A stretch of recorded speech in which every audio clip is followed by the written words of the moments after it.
There is a man in Boston who is the producer and host of a Yiddish radio program. And he went to Israel. I don't know why. I didn't know him. But while he was there, he was taping Yiddish-speaking people to bring back for his program. So he was walking on Ben Yehuda Street, and he saw a man, an elderly man, playing the violin out on. You've been there, so you know. Many of the immigrants are playing instruments out on Ben Yehuda and they're busking actually. So he saw this man. He said, he looks as if he might be an emigre. Maybe he speaks Yiddish. So he waited till he finished playing, and then he approached him and said, "Do you speak Yiddish?" "Yes." "Can I interview you for my radio program in America?" "Yes." "What's your name?" "Semyon." "What's your last name?" "Gardiner." "Where are you from?" "Siberia." "How long have you been here?" "11 years." "Do you have any relatives in the United States?" And all this is being conducted in Yiddish. And Semyon says, "Well, I know I have a very famous cousin." "Oh, who's your cousin?" "His name is Daniel Shore." "Oh, Daniel Shore, he's an NPR correspondent. He is famous. How do you know he's your cousin?" Well, years ago in Siberia, I was watching the news, and Daniel Shore was interviewing Khrushchev. And a relative of mine came in and said, "See that man? He's your cousin." That's how we knew he was his cousin. So the American continued the interview, came back a year later, sent a copy of the interview and a letter to Daniel Shore, who was my first cousin, and said, at care of NPR, and said, "This may be of interest to you. This guy says he's your cousin, blah, blah, blah."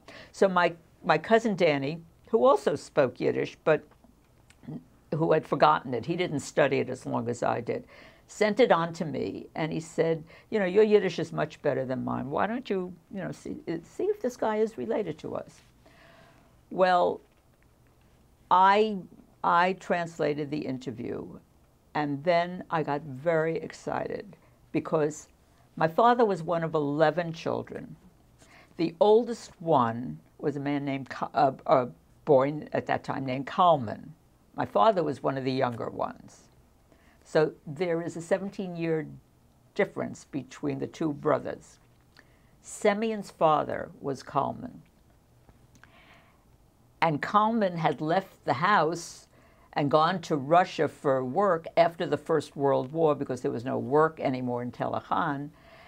And then during the interim between the two world wars, there was some correspondence, and then it died, because of the Nazis and all of that.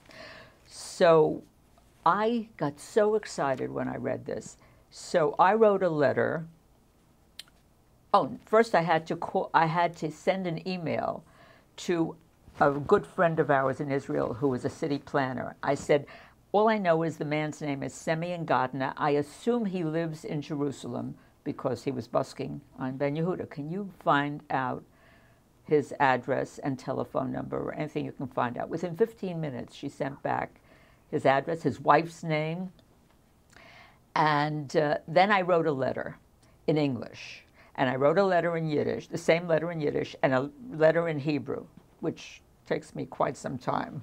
And then I have a friend who was a Russian emigre, and I gave him the English letter to translate into Russian. I sent all 4 letters to Semyon.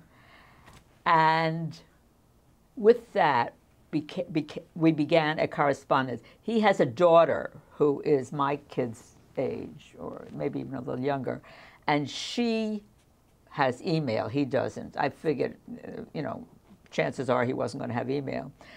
So we have been corresponding back and forth, learning more and more about one another.